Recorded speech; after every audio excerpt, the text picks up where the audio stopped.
Hey everybody, this is TJ Cates again, live from Music Row with the Nashville Entertainment Weekly radio show. I'm with Jill Cinevitas and Justin and Jennifer. Rhythm and Roses down in Texas. How are y'all doing? I'm great. So Getting wet. You just came off the stage last night. You're playing event after event, and you're traveling a lot. And so thank you so much for signing with Nashville Artist Management here on Music Row. We're so excited to be working with you guys. Rhythm and Roses is such a great band. Thank you. That's cool. Is that Rhythm or Roses we hear in the background? Oh, that's Izzy, the youngest one. Sweet, she was congratulations. Well, thank you. She's getting a little rambunctious with her mom at the moment. Oh, that's okay.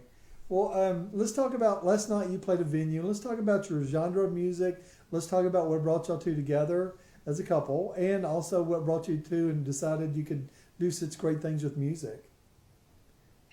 Where'd y'all meet at? Let's talk about that. That's what everybody wants to know, the gossip. Well, it's really exciting. We actually met at a show. We were both playing at the same place. Nice. Yeah, it's kind of funny though, because I was hired to do the gig, and Justin's mom, Tammy, she's a singer also and writes, and she came up and she said, "Hey, my son and I sing. Can we get up and play?" And they had already talked to the lady who ran the event, and she told them to come up and ask. And I said, "Well, yeah, sure, get up there." And they got up and started playing these amazing songs, but they wouldn't get down.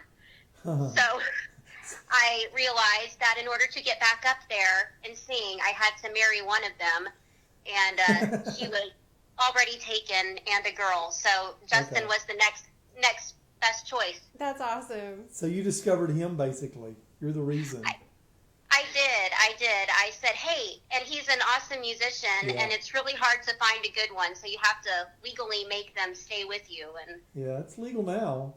yeah, he's stuck. This is his group. So when did you start writing together? Have your songs, have they stayed the same, or have you built a life together? Have the songs changed a little bit? Yeah, they've changed a little bit. We pretty much, the day we met, it was, I think, the next day that she was actually over at my parents' house. And we started writing that day, so we've pretty much been writing since the day after we met. So you met, and then you started writing music, and how many years has it gone by? That was in 2007, yeah. Nice. That's it was great. October of 2007. Well, let's talk about your influences. Both of you, who are your influences? Because that's what everybody really wants to know. Tell me about both your influences, before you got into this. Who did you mostly listen to? Who inspired you, and who kind of got you into music? I grew up listening to a lot of the classic stuff. My dad loves the classic country, Waylon Jennings, Merle Haggard, George Strait. So I got a lot of influence. I like Randy Travis. I love story songs. See, I do too. I talk about that a lot. I didn't mean to interrupt you, but that's something with the big headliner people, the legendary people we've had here. Bill Anderson, T.G. Shepherd, Mo Bandy. They all talk about they want to hear a song they can close their eyes and picture a story. So that's great, man. Okay, go ahead. That's a really good point you made. That's why your music's so good. You're telling the story, not just singing a hook. Yeah, don't we try to? It's tricky though, because it has to be kind of catchy, and the performance when you're singing live, people don't know all your songs, and they almost get bored nowadays with Pandora, Spotify, and iTunes. They can listen to anything they want to at any time, and that's something we've heard a lot of record label people talk about. It's almost impossible to make a CD and expect people to buy it anymore. They want to go listen to your songs, they pick which one they like, and that's what they'll buy. They won't open the door. But playing live as much as you guys do, that's got to really open the door a lot to some of your new music. Yeah, it's a cool way to be able to get it out there and get people to listen, and we have a lot of cool venues that we play where people are actually only there to listen to the music. So that's a fun thing to do. What's your song that y'all have right now, an original that people really seem to like a lot? I would say a lot of the time one of the favorites that a lot of people have is The Recipe, when we have a crowd that's actually just sitting there listening to the words. Uh-huh. it's a song that's more of a story song, and it's basically a mom giving her daughters a recipe for what to look for in a man. I think Jennifer, likes you sent that one a me lot. that one yesterday, didn't you? Yeah, that's the one I sent you. Jill's been writing down the lyrics and studying it. It makes me nervous. Yeah. Because I think she's taking notes from you. That's funny. And we were, what's funny is we were actually listening to that song yesterday again, and we were thinking, it almost sounds kind of like you have some church influences in there, something. Full gospel? Yeah. Oh yes. Now, you talking, Yeah, we both grew up in church, so that's a big part of our life. Good for you. Bill Anderson that we had on the show this week, and he's been in the, he wrote his first hit at 19. He wrote George Strait's Give It Away, which I didn't realize he wrote that song. Yeah. Yeah, I Yeah, just learned that this week. Good And song. he said when he got his first publisher when he was in town, he was 1920. I mean, not in 1920, but it wasn't that far away from it. But he said, every one of your songs sounds like a Baptist hymnal. And he said, well, my grandfather was a Methodist pastor, and they share a lot of songs back and forth. And then we got on the subject of hymnals, how much, we really read the lyrics back then. Well, I actually have a funny story. I introduced Eric Church to George Strait like 2 years ago. George Strait was coming up for his big event at the Bridgestone Arena, and Reba was here, and Blake and Miranda, and Martina McBride. It was a restaurant I was maitre d' at, a big steakhouse downtown, and they were all in the same room, and it was almost artist overload. And George Strait was really funny. They put him back in a private little booth, and he said, I don't want to sit back here by myself. I want to sit where everybody else I don't know is. And he wanted to sit by everybody, and everybody was coming over and talking to him and stuff. And George Strait, man, he's from Texas. He's a class act. Have you ever got to meet him? You can just tell.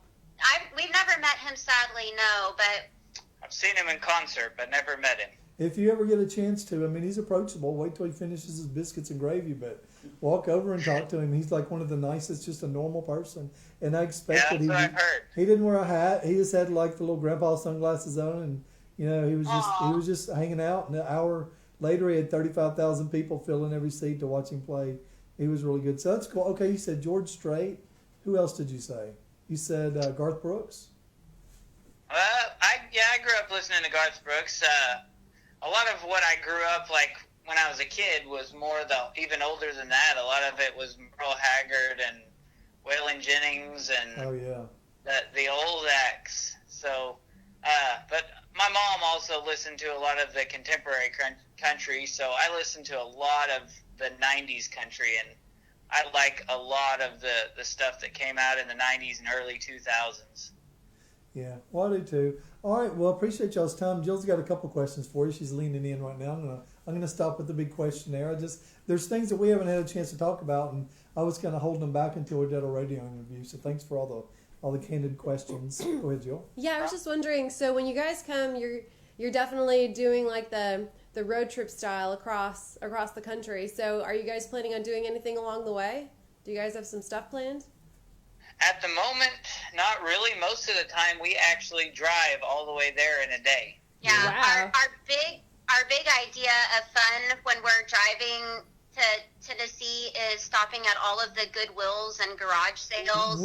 That's every Saturday morning. Jill and I were sad this morning.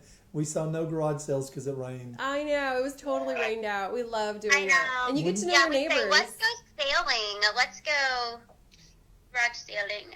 Yeah. There was actually one by our house this morning, and they said it was postponed due to rain, and it was 2 blocks from our house, which we live like 5 minutes from here. And I inboxed them because they had a lot of musical equipment and things like that. And I said, can I still come look? And they said, yeah, give us your number and you can come look. Well, when y'all come up here, y'all need to definitely plan. We need to go hit some Goodwills and some garage sales. It's fun around That'd be here. so fun.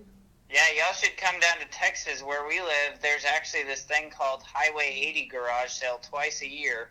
And what it is everybody has a garage sale on the same weekend down Highway 80. Oh, I would love that. It goes for about 300 miles, and there will be nonstop garage sales. I would definitely do that. We cancel all plans, no gigs, hook up the trailer to the truck, and just spend the day out eating, gas station coffee. Yeah, that's so cool. Jill eats so healthy. We were joking this week, and I've told her I'm from Mississippi, and the best food that you'll ever find in Mississippi is at a gas station. That's true. Oh, yeah. All right. We have somebody here from Memphis, and he said, "Oh yeah, that's true."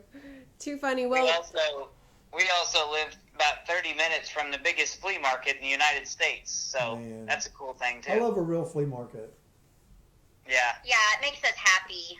that's super cool. Well, we're getting you on some radio stations when you come in town, and we're getting you on some stages. So you keep us posted exactly when you'll be here, and we're going to get some stuff set up. So we can't wait for you guys to get here September, early October. Let's tell everybody where they Yeah. can find you right now. Tell everybody where they can find you and your music.